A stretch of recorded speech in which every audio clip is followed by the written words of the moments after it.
Welcome to my channel moon চটজলদি রান্না। আজকের অনুষ্ঠান বাড়ির মতো শুক্তো বানাবো। এই গরমকাল পড়ে গিয়েছে, প্রথম পাতে যদি শুক্তো হয় তাহলে কিন্তু দারুণ হয়।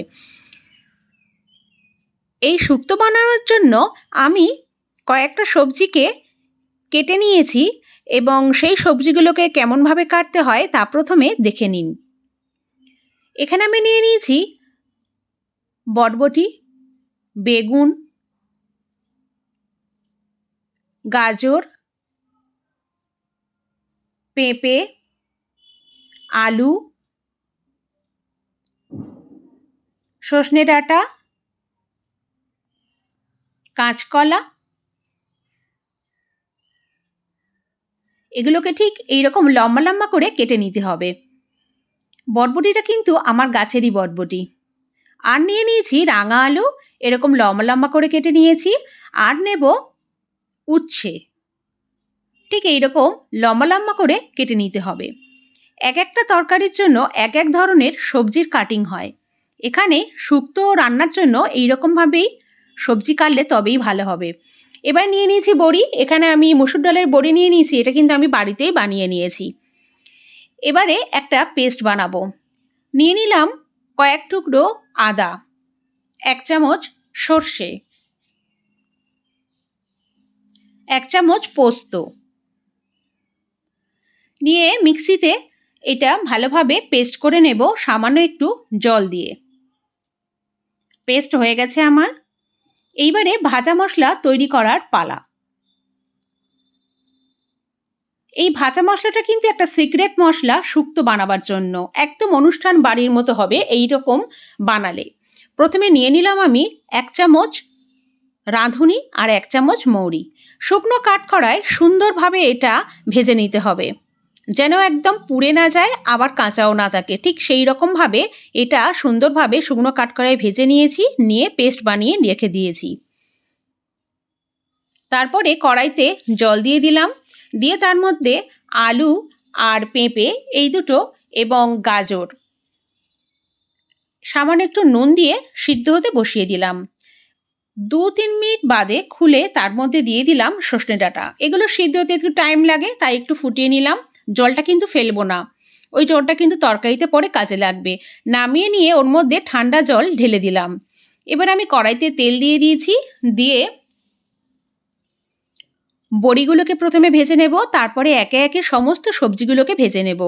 বড়ি ভেজে তোলা হয়ে গেছে। এবারে আমি বেগুনটাকে ভেজে নেব। বেগুন কিন্তু একদম লাল লাল করে ভাজবো না, সামান্য একটু ভেজে নিলেই হবে, ঠিক এমনভাবে। তারপরে দিয়ে দিলাম কাঁচকলা। কাঁচকলাটাকেও খুব সুন্দরভাবে ভেজে নেব, তবে লাল লাল করে কিন্তু নয়।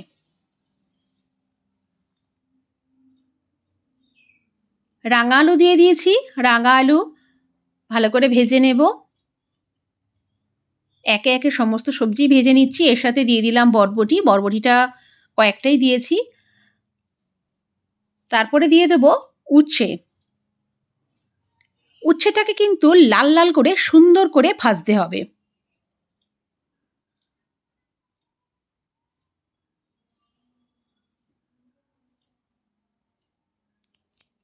এইবারে কড়াইতে দিয়ে দেব 5 ফোড়ন সেই তেলের মধ্যে, আর দিয়ে দেব 2টো তেজপাতা।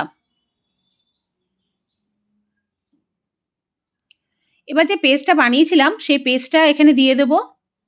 আদা আর আদার পেস্টটা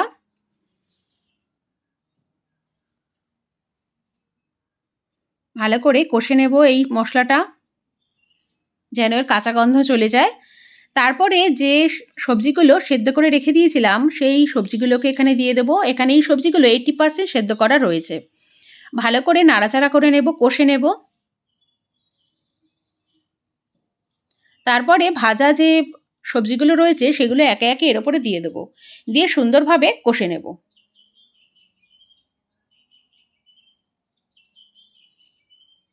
এইবার এখানে আমি 250 গ্রাম দুধ, প্রায় 1 বাটি দুধ এখানে দিয়ে দিয়েছি, আর 250 গ্রাম মানে 1 বাটি জল এখানে আমি দিয়ে দেব। আপনারা চাইলে এখানে নারকেলের দুধও ব্যবহার করতে পারেন। এবারে খুব সুন্দরভাবে নাড়াচাড়া করে সবজিগুলো যেন এই দুধ আর জলের মধ্যে যেন ডুবে থাকে সেটা লক্ষ্য রাখতে হবে। এবারে পরিমাণ মতো নুন দিয়ে দেব আর দিয়ে দেব চিনি। এখানে আমি 1 চামচ নুন দিয়েছি আর 1.5 চামচ চিনি দিয়েছি।